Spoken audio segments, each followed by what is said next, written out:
مکہ کی راتیں عجیب تھیں۔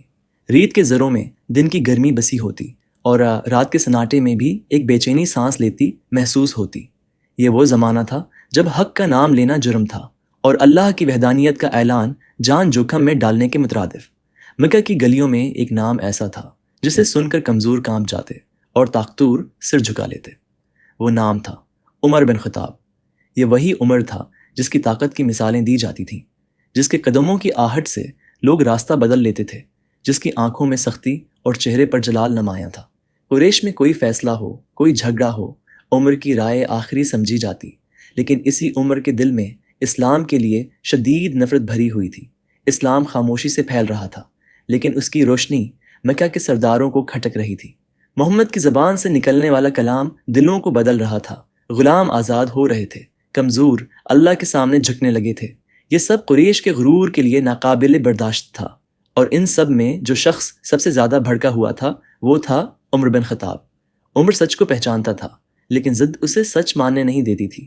وہ سوچتا تھا اگر یہ دین پھیل گیا تو قریش کا وقار مٹ جائے گا۔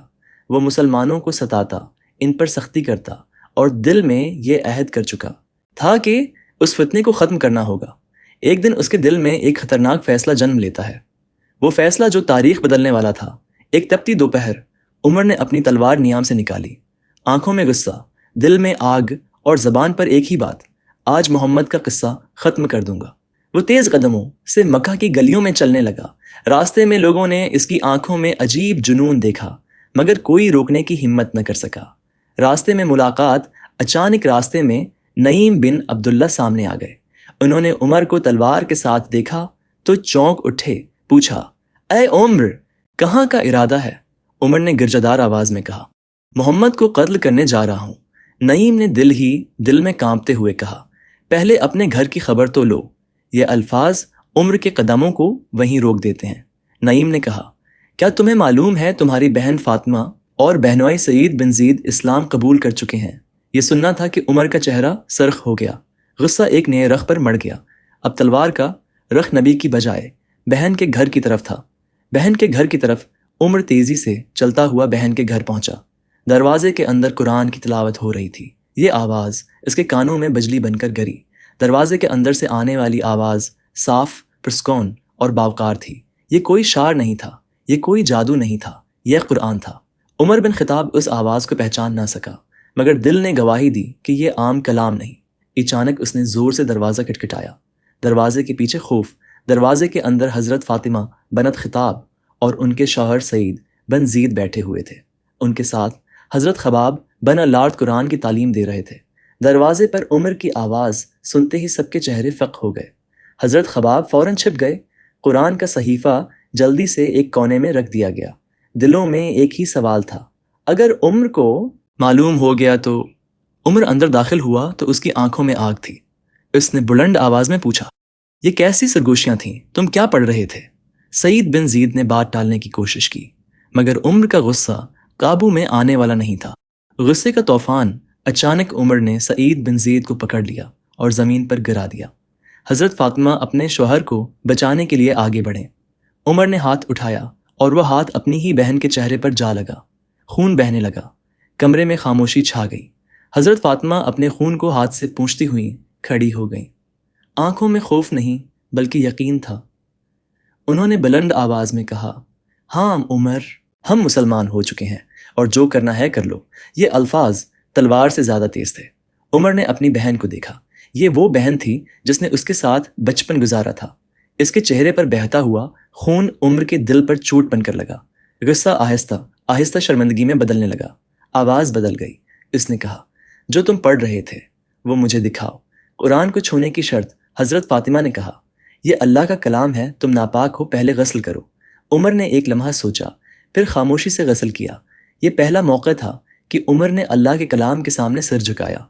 سورج تک کی آیات حضرت فاطمہ نے قرآن کا صحیفہ دیا۔ عمر نے پڑھنا شروع کیا۔ الفاظ دل میں اترنے لگے۔ وہ پڑھتا گیا اور دل پگھلتا گیا۔ قرآن کا اثر آیات آگے بڑھتی گئیں۔ عمر کے ہاتھ کانپنے لگے، آنکھوں میں آنسو آ گئے۔ وہ بڑبڑایا، یہ انسان کا کلام نہیں ہو سکتا۔ یہ وہ لمحہ تھا جب عمر بن خطاب کا غرور ٹوٹ چکا تھا۔ وہ جو خود کو قریش کا محافظ سمجھتا تھا، آج اللہ کے سامنے کھڑا تھا۔ سر جھکا ہوا، دل نرم۔ یہ منظر دیکھ کر حضرت خباب چھپنے کی جگہ سے باہر آئے۔ انہوں نے کہا، اے عمر، میں نے رسول اللہ کو دعا کرتے سنا تھا کہ اے اللہ، اسلام کو عمر بن خطاب کے ذریعے عزت عطا فرما۔ یہ سن کر عمر کے آنسو بہنے لگے۔ ایک نیا سوال عمر نے پوچھا، محمد کہاں ہیں؟ میں ان سے ملنا چاہتا ہوں۔ یہ وہ جملہ تھا جس نے تاریخ کا رخ موڑ دیا۔ عمر نے تلوار اٹھائی، لیکن اب وہ تلوار قتل کے لیے نہیں، سچ کے اعلان کے لیے تھی۔ وہ دار ارقم کی طرف روانہ ہوا، جہاں مسلمان چھپ کر جمع ہوتے تھے۔ جب مسلمانوں کو خبر ملی کہ عمر آ رہا ہے اور ہاتھ میں تلوار ہے تو سب سہم گئے۔ کسی نے کہا، یہ ہمیں ختم کرنے آیا ہے، مگر حضرت حمزہ نے کہا، اگر نیت ٹھیک ہوئی تو خیر، ورنہ تلوار کا جواب تلوار۔ دار ارقم مکہ کی ایک خاموش گلی میں واقع تھا۔ ظاہر سے ایک عام سا گھر، مگر اندر ایسی روشنی جمع تھی جو دنیا بدلنے والی تھی۔ یہاں مسلمان چپکے چپکے آتے، قرآن سنتے اور ایمان کو سینے میں چھپا کر زندگی گزارتے تھے۔ آج اسی گھر کی طرف ایک ایسا شخص آ رہا تھا جس کے نام سے یہ سب کانپتے تھے، عمر بن خطاب۔ دستک جو دلوں کو ہلا گئی، دروازے پر زور کی دستک ہوئی۔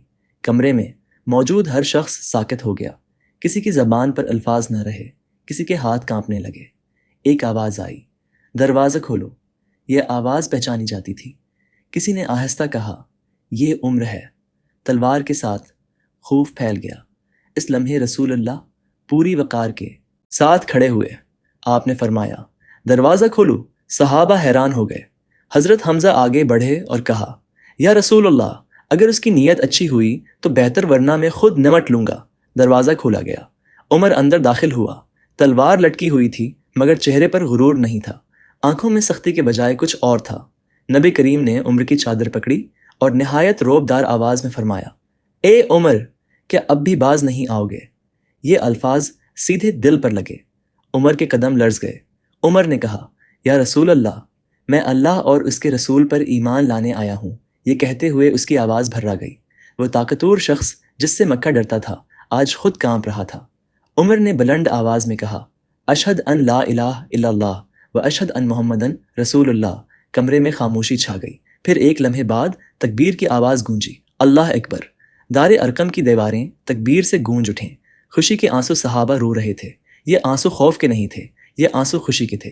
یہ وہ دن تھا جب اسلام کو اپنا سب سے مضبوط سپاہی ملا۔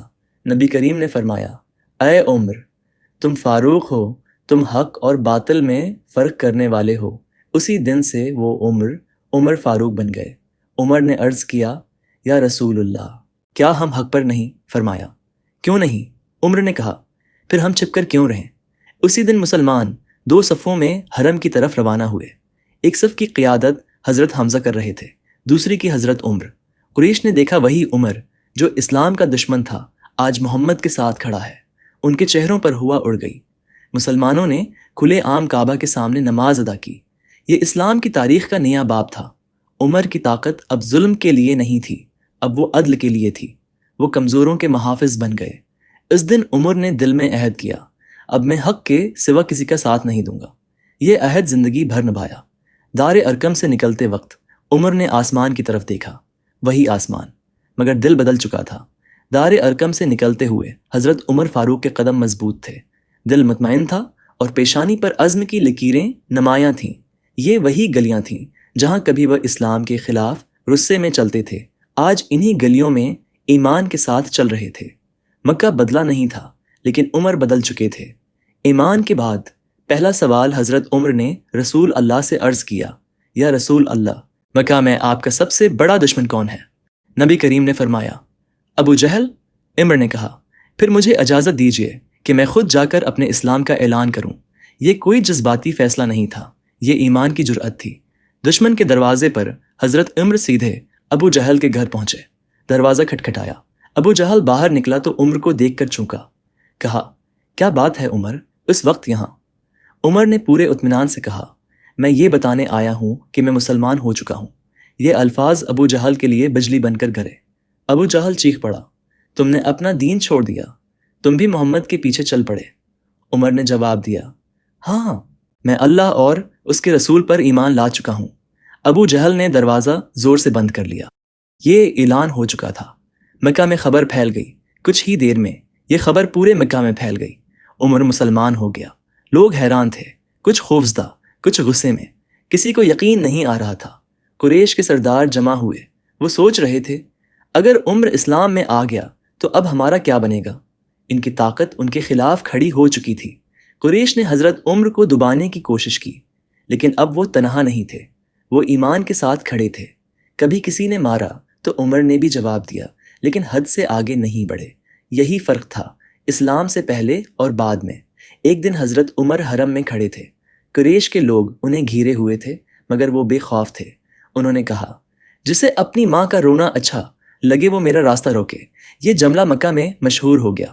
مسلمانوں کے لیے ڈھال اب جو مسلمان چھپ کر عبادت کرتے تھے وہ اب کچھ حد تک سکون میں آ گئے۔ عمر ان کے لیے ڈھال بن گئے تھے، کوئی کمزور ہو تو عمر اس کے ساتھ کھڑے ہو جاتے۔ ایمان کی پختگی۔ حضرت عمر کا ایمان دن بدن مضبوط ہوتا گیا۔ وہ قرآن سنتے تو دیر تک روتے، وہ نبی کی بات سنتے تو دل میں بسا لیتے۔ وہ اب صرف طاقتور نہیں تھے، وہ عدل والے بن رہے تھے۔ رسول کی نظر میں نبی کریم حضرت عمر کو دیکھتے تو مسکراتے۔ آپ جانتے تھے کہ اللہ نے اسلام کو ایک عظیم ستون عطا کر دیا ہے، ایک نئی پہچان۔ مکہ کے لوگ اب انہیں صرف عمر نہیں کہتے تھے یہ وہی عمر ہے جو اب حق کے ساتھ کھڑا ہے۔ ایک رات حضرت عمر کعبہ کے قریب بیٹھے تھے، آنکھوں سے آنسو بہہ رہے تھے۔ انہوں نے دعا کی، اے اللہ مجھے اسلام کے لیے استعمال فرما اور کبھی مجھے حق سے ہٹنے نہ دینا۔ انجام نہیں، آغاز یہ حصہ کسی کہانی کا انجام نہیں تھا، یہ تو ایک عظیم کردار کے اصل سفر کی شروعات تھی۔ مکہ کی فضا دن بدن تنگ ہوتی جا رہی تھی۔ اسلام قبول کرنا جرم تھا اور مسلمان ہونا سزا۔ قریش نے فیصلہ کر لیا تھا کہ اس نور کو ہر قیمت پر بجھا دینا ہے۔ ظلم کی نئی لہر کمزور مسلمانوں پر ظلم بڑھ گیا۔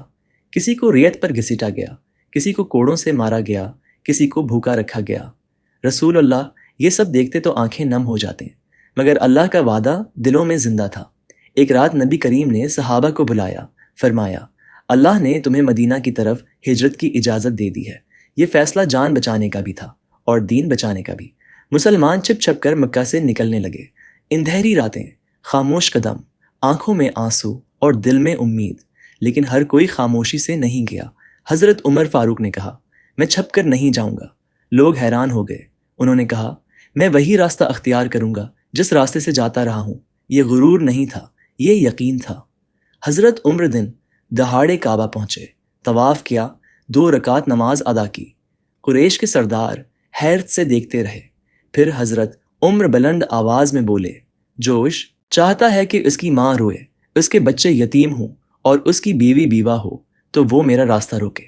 یہ اعلان مکہ کی فضاؤں میں گونج گیا۔ کوئی آگے نہ بڑھا، قریش خاموش تھے، کوئی ہمت نہ کر سکا کہ عمر کے سامنے آئے۔ یہ وہی لوگ تھے جو کل تک مسلمانوں کو ستاتے تھے۔ حضرت عمر کچھ کمزور مسلمانوں کو ساتھ لے کر مدینہ کی طرف روانہ ہوئے۔ یہ صرف سفر نہیں تھا، یہ تاریخ کا اعلان تھا۔ جب مدینہ پہنچے تو انصار نے کھلے دل سے استقبال کیا۔ یہ وہ شہر تھا جہاں ایمان کو سانس لینے کی جگہ ملی۔ ایک نیا دور مدینہ میں اسلام کو ایک نیا گھر ملا، اور عمر اس گھر کے سب سے مضبوط ستونوں میں شامل ہو گئے۔ حضرت عمر اکثر کہتے، اسلام نے مجھے عزت دی ورنہ میں تو گمراہ تھا۔ یہ الفاظ دل سے نکلتے تھے۔ ہجرت کے بعد عمر کی ذمہ داریاں اور بڑھ گئیں۔ یہی ایمان آگے چل کر عدل، خلافت اور تاریخ ساز فیصلوں میں بدلا۔ مدینہ کی فضا مکہ سے بالکل مختلف تھی۔ یہاں خوف کے بجائے امید سانس لیتی تھی اور اذان کی آواز کھل کر گونجتی تھی۔ حضرت عمر فاروق جب مدینہ میں بسے تو محسوس کیا کہ اب ایمان کو عمل میں ڈھالنے کا وقت ہے۔ حضرت عمر زیادہ وقت مسجد نبوی میں گزارتے، قرآن سنتے، سمجھتے اور خود کو بدلتے۔ وہ اکثر کہتے، میں نے اسلام سے پہلے طاقت کو عزت سمجھا، اسلام نے مجھے عدل سکھایا۔ رسول اللہ حضرت عمر کو خوب پہچانتے تھے۔ آپ ان کی رائے سنتے، ان کے سوالات کو پسند کرتے اور ان کی سچائی پر اعتماد کرتے۔ یہ قرب کسی نسب کی وجہ سے نہیں تھا، یہ اخلاص کی وجہ سے تھا۔ جب پہلا بڑا مارکہ غزوہ بدر آیا تو حضرت عمر صف اول میں کھڑے تھے۔ تلوار ہاتھ میں تھی، لیکن دل میں خوف نہیں تھا۔ وہ جانتے تھے کہ اب زندگی یا موت اللہ کے ہاتھ میں ہے۔ غزوہ بدر کے بعد قیدیوں کے بارے میں مشورہ ہوا۔ حضرت ابوبکر کی رائے نرمی کی تھی، حضرت عمر کی رائے عدل کی سختی پر مبنی تھی۔ بعد میں قرآن کی آیات نازل ہوئیں جو حضرت عمر کی رائے کے قریب تھیں۔ یہ پہلا موقع نہیں تھا، تاریخ میں کئی مواقع آئے جہاں حضرت عمر کی رائے وحی کے مطابق ثابت ہوئی۔ مثلاً مقام ابراہیم پر نماز پردے کا حکم، منافقین کے بارے میں موقف، یہ کوئی اتفاق نہیں تھا، یہ دل کی پاکیزگی تھی۔ حضرت عمر کا خوف خدا، حضرت عمر جب قرآن پڑھتے تو لرز جاتے، آیات عذاب سن کر اکثر بیمار ہو جاتے، لوگ حیران ہوتے، یہ وہی عمر ہے جس سے میں کا ڈرتا تھا۔ ہاں، اب وہ اللہ سے ڈرتا تھا۔ مدینہ میں کوئی جھگڑا ہو تو لوگ عمر کے پاس آتے، وہ فیصلہ کرتے تو کسی کی پرواہ نہ کرتے۔ حق اگر کمزور کے ساتھ ہوتا تو عمر وہیں کھڑے ہو جاتے۔ نبی کریم اکثر دعا کرتے، اے اللہ عمر کے ذریعے اسلام کو مضبوط فرما۔ یہ دعا زندگی میں بھی سچی ہوئی اور بعد از وفات بھی۔ ایک عاجز انسان، اتنی عزت کے باوجود حضرت عمر انتہائی سادہ تھے۔ پیوند لگا، لباس، سیدھا کھانا اور نرم دل۔ وہ کہتے، اگر میں نہ بدلا تو اسلام نے مجھ پر کوئی احسان نہیں کیا۔ یہ وہ عمر تھے جو کل خلیفہ بننے والے تھے، لیکن آج صرف اللہ کے بندے تھے۔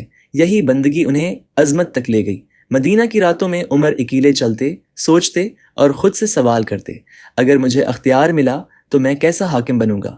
مدینہ کی فضا اچانک بدل گئی تھی۔ وہ شہر جو رسول اللہ کی موجودگی میں امن اور یقین کی علامت تھا، آج خاموش اور بوجھل تھا۔ ایک خبر بجلی بن کر پھیلی، رسول اللہ وصال فرما گئے ہیں۔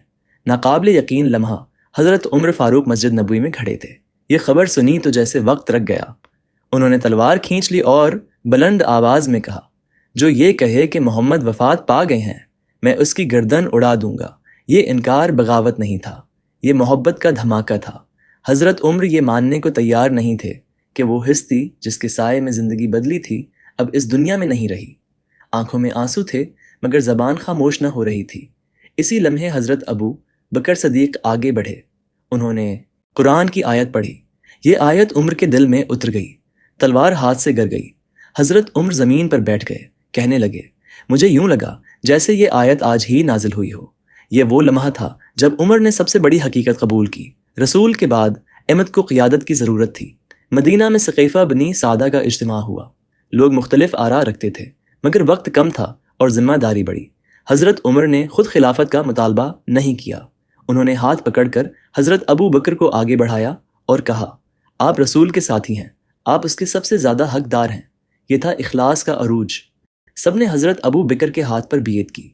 امت ٹوٹنے سے بچ گئی۔ حضرت عمر خاموشی سے کھڑے تھے مگر دل مطمئن تھا۔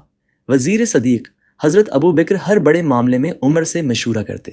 وہ جانتے تھے کہ عمر کا دل عدل کے لیے دھڑکتا ہے۔ ایک اور آزمائش، جب حضرت ابو بکر بیمار ہوئے تو امت کو پھر ایک فکر لاحق ہوئی۔ وہ سوچنے لگے، اب کون سنبھالے گا؟ نامزدگی کا لمحہ حضرت ابو بکر نے حضرت عمر کا نام لیا۔ کچھ لوگ گھبرا گئے، عمر سخت ہیں، لیکن ابو بکر نے کہا، ان کی سختی حق کے لیے ہے، ذمہ داری کا بوجھ۔ حضرت عمر کو جب پتہ چلا تو وہ رو پڑے، کہا، یا اللہ، میں کمزور ہوں، میری مدد فرما۔ یہ آنسو طاقت کے نہیں تھے، یہ خوف خدا کے تھے۔ حضرت عمر فاروق خلیفہ بننے والے تھے، وہی عمر جس نے اسلام قبول کیا، ایک تلوار کے ساتھ اب امت کی امانت اٹھانے جا رہا تھا۔ خلافت سے پہلے کی رات حضرت عمر نے کہا، اگر میں نے ایک کتے کو بھی بھوکا چھوڑا تو مجھے ڈر ہے اللہ مجھ سے پوچھے گا۔ یہ تھا فاروق کا دل۔ مدینہ کی مسجد میں ایک عجیب خاموشی تھی۔ حضرت ابو بکر صدیق کے وصال کے بعد لوگوں کی نظریں ایک ہی شخص پر ٹکی تھیں، عمر بن خطاب۔ وہی عمر جس کا نام کبھی خوف کی علامت تھا، آج امت کی امید بن چکا تھا۔ خلافت کا پہلا خطاب۔ حضرت عمر منبر پر کھڑے ہوئے، آواز میں لرزش تھی، آنکھوں میں آنسو۔ فرمایا، لوگو، میں تم میں سب سے بہتر نہیں۔ اگر میں سائیدہ رہوں تو میرا ساتھ دینا، اور اگر ٹیڑھا ہو جاؤں تو مجھے سیدھا کر دینا۔ یہ خطاب اقتدار کا اعلان نہیں تھا، یہ جواب دہی کا عہد تھا۔ حضرت عمر نے خلافت سنبھالتے ہی یہ اصول قائم کیا، قانون سب کے لیے برابر ہے، امیر ہو یا غریب، قریشی ہو یا غلام، سب ایک ہی صف میں تھے۔ حضرت عمر اکثر رات کو اکیلے مدینہ کی گلیوں میں نکلتے، نہ محافظ نہ اعلان، صرف یہ دیکھنے کے لیے کہ کہیں کوئی بھوک سے تو نہیں سو رہا۔ وہ مشہور واقعہ، آٹا اٹھانے والا خلیفہ۔ ایک رات انہوں نے ایک خیمے سے بچوں کے رونے کی آواز سنی۔ ایک عورت خالی ہانڈی چولہے پر رکھے بچوں کو بہلا رہی تھی۔ عمر نے پوچھا، کیوں رو رہے ہیں؟ عورت نے کہا، بھوک سے، اور عمر کو اللہ پوچھے گا۔ یہ سن کر عمر کانپ گئے۔ خلیفہ کا بوجھ، وہ فوراً بیت المال گئے، آٹا گھی اٹھایا اور خود اپنے کندھے پر رکھا۔ ساتھی نے کہا، مجھے اٹھانے دیں۔ عمر نے جواب دیا، قیامت کے دن میرا بوجھ تم اٹھاؤ گے، بچوں کی مسکراہٹ خود کھانا پکایا، بچوں کو کھلایا اور تب تک نہ گئے جب تک بچے ہنس نہ دیے۔ یہ تھا عدل کا اصل چہرہ، انصاف کا کمال۔ ایک بار ایک عام آدمی گورنر کے خلاف شکایت لے آیا۔ حضرت عمر نے گورنر کو طلب کیا اور وہیں شکایت درست ثابت ہونے پر سزا دی۔ کہا، تم نے لوگوں پر حکومت کرنے کا نہیں، ان کی خدمت کرنے کا عہد کیا ہے۔ اتنی فتوحات کے باوجود حضرت عمر ہمیشہ ڈرتے رہتے، کہتے، اگر فرات کے کنارے ایک بکری بھی بھوکی مر گئی تو مجھے ڈر ہے کہ عمر سے سوال ہوگا آپ کے دور میں۔ فارس فتح ہوا، شام فتح ہوا، مصر فتح ہوا، لیکن فتوحات غرور نہیں لائیں بلکہ ذمہ داری بڑھا گئیں۔ لباس میں پیوند، کھانا سادہ، گھر معمولی۔ قیصر و کسری کے محلات جھک گئے لیکن عمر زمین پر ہی رہے۔ حضرت عمر اکثر دعا کرتے، اے اللہ مجھے شہادت عطا فرما، اور وہ بھی تیرے شہر میں۔ یہ دعا قبول ہوئی۔ ایک چراغ جو بجھا نہیں، جب حضرت عمر اس دنیا سے گئے تو دنیا نے محسوس کیا عدل یتیم ہو گیا، لیکن ان کا چھوڑا ہوا راستہ آج بھی زندہ ہے۔ یہ داستان صرف تاریخ نہیں، یہ آئینہ ہے۔ سوال یہ نہیں کہ عمر کون تھے، سوال یہ ہے ہم عمر کے نقش قدم پر کہاں کھڑے ہیں۔